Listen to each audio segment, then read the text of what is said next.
Myself, Dr. Nuthan Kumar, consultant interventional cardiologist, Access Hospital. I run DM cardiology from Jaipur. So I'm currently practicing in Bangalore, Access Hospital. So today I'm going to speak about role of Cilnidipine and Telmisartan combination in hypertension with comorbid diabetes. Hypertension is prevalent in most individuals with diabetic kidney disease. So failure to treat hypertension appropriately in this subgroup of patients results in an increased risk of cardiovascular morbidity and mortality, as well as a faster progression of kidney disease. So it is not only the mortality that is of concern, but also the morbidity and high overall cost of care related to the diabetic kidney disease.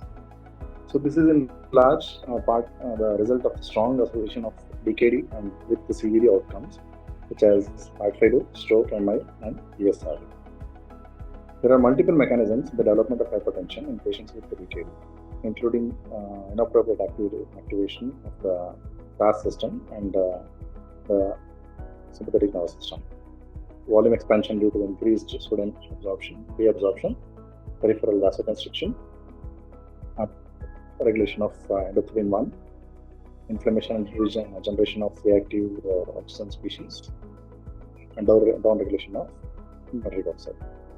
So many of these factors accelerate the development of kidney disease and increase the risk of cardiovascular disease among the people with diabetes and hypertension. Thus, they serve as targets of risk reduction by managing the hypertension. So there are no randomized multicenter controlled trials available to address the appropriate BB targets in patients with DKD. The target BB for patients with diabetes is commonly used as an alternative.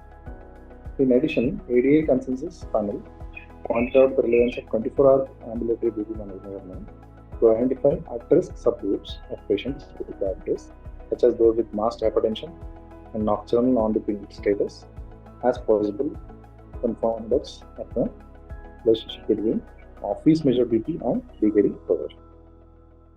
So emphasis on the treatment of hypertension in patients with DKD should include strategies that address the multifactorial risk factors reduction and improve pharmacotherapy, lifestyle modification, and patient education to improve the self-management of these complex risk factors.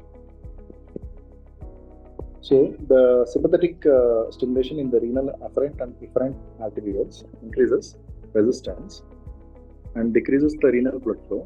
So the renal ischemia will cause the further sympathetic activation, releasing the peraceous substances such as norepinephrine and renin, leading to aggravated hypertension. So cilnidipine is a derivative of dihydropyridines and possesses the property of blocking both L-type and N-type of calcium channels that are present on peripheral nerve endings. So inhibiting the calcium release in sympathetic nerves and release of norepinephrine. So N-type calcium channels play a vital role in neurotransmitter release from sympathetic nerve endings. In blocking it may be suppress the overactivity of the cardiac sympathetic nervous system. In addition, cilnidipine was more effective in reducing the proteinuria or preventing its progression. It has similar effects on serum creatinine and EGFR in hypertensive patients in comparison to L-type calcium channel blockers. Another class of drug that is ARBs like Telmisartan for RAS inhibition to reduce the albuminuria, cardiovascular risk, and the progression of DKD is well supported by a number of clinical trials. So AMADIO study showed that Telmisartan is more effective in reducing the proteinuria in hypertensive patients with diabetic nephropathy because so it is a partial agonist of PPAR gamma, that is peroxisome proliferator activating receptor of gamma, as well as an angiotensin II type 1 receptor blocker. So another prospective randomized control trial, that is JINAGA, demonstrates a direct dose-dependent renoprotective effect of Telmisartan. The higher Telmisartan dose resulted in decrease in the amount of MI protein. The combination of Telmisartan and cilnidipine can provide addictive or synergistic effects in lowering the blood pressure, potentially improving the kidney function and reducing the proteinuria in renal hypertensive patients. Thank you.